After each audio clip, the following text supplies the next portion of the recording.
Today we are going to solve this problem, which states that use Gauss's law to find the electric field inside a uniformly charged sphere with charge density rho. अब ये charge density rho है, ये आपके पास volumetric charge density होती है। तो हम यहाँ पर एक स्फीयर ड्रॉ करेंगे to find out the electric field of this sphere. Okay, so हमारे पास जो सबसे पहले जो इंफॉर्मेशन है, एक तो ये कि हम गॉसेस लॉ को यूज़ कर रहे हैं। तो हमारे पास E dot D a closed integral equals Q enclosed bye epsilon not. अच्छा, यहाँ पर हमें क्योंकि inside electric field find out करनी है और इस स्फीयर के ऊपर की जो चार्ज डेंसिटी है वो रो है। सॉरी, मैं इसको थोड़ा सा, चार्ज डेंसिटी जो है वो रो है।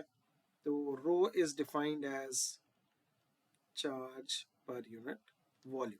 तो यहाँ पर इसके inside electric field find out करने के लिए हमें एक गॉसियन सरफेस ड्रॉ करनी है जो कि कुछ सर्टेन चार्ज जो है वो इंक्लोज करती हो और उसका कुछ रेडियस हम कंसिडर करेंगे। ओके, सो यहाँ पर हम जो आपका एक्चुअल स्फीयर है उसका रेडियस ले लेते हैं कैपिटल आर, और जो गॉसियन सरफेस हमने कंसिडर की है उसका रेडियस ले लेते हैं स्मॉल आर।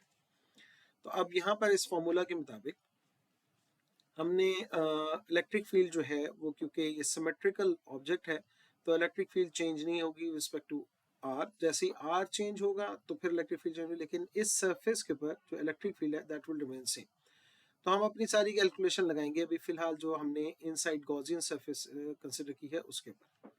सो ई जो है वो तमाम सरफेस के ऊपर सेम होगा, so that will come outside the integral, और हमारे पास जो बाकी बचेगा वो सिर्फ डी ए बचेगा।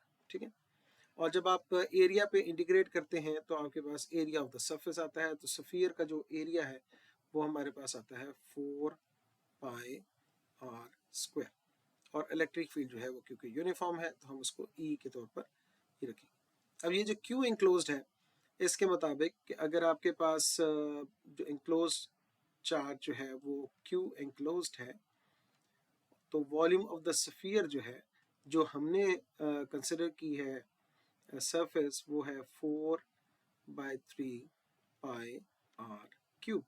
ठीक है, ये इस चीज़ में आपको जानना ज़रूरी है कि ये सारी कैलकुलेशन लग रही है जो गॉसियन सरफेस हमने कंसिडर की है, जो इसको इस चार्ज को इंक्लोज कर रही है।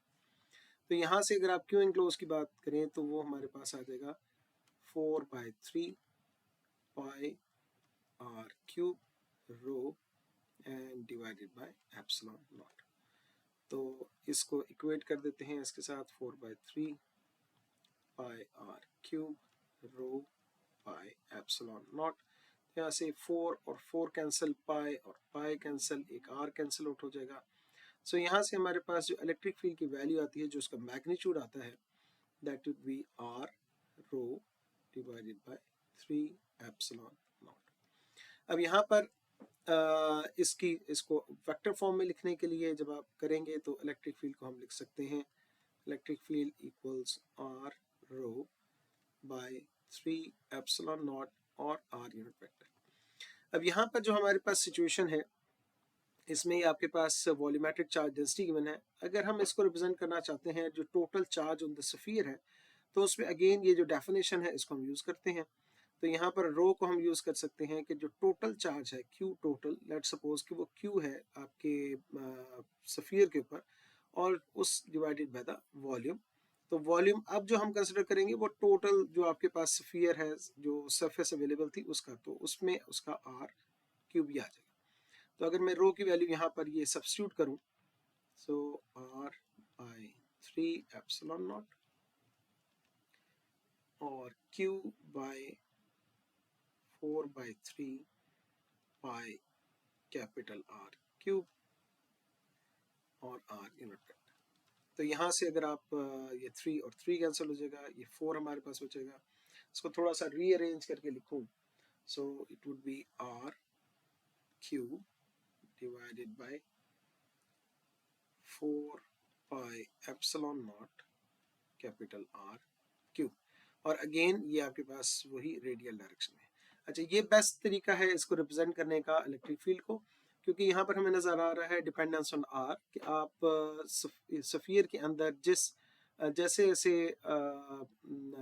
सफ़ियर के अंदर जो है वो मूव करते हैं, तो रिस्पेक्ट टू आर जो इलेक्ट्रिक फील्ड है वो चेंज हो रही है। यानी कि फॉर लार्ज आर आपके पास इलेक्ट्रिक फील्ड ज़्यादा होगी, जैसे जैसे आप सफ़ियर के इन सेंटर की तरफ मूव करेंगे तो इलेक्ट्रिक फील्ड रिड्यूस हो जाएगी। कुछ जगहों पे इसको आर और आर वेक्टर यूनिट वेक्टर को मिला के आर वेक्टर की फॉर्म में भी लिखा जाता है, और यानी कि R vector is R magnitude and its direction. तो इस तरीके से भी हम इसको लिख सकते हैं, लेकिन बेहतर है कि इसको इस तरीके से रिप्रेजेंट किया जाए ताकि जो इलेक्ट्रिक फील्ड की डिपेंडेंस है ऑन आर वो यहाँ पर विजिबल हो। Thank you.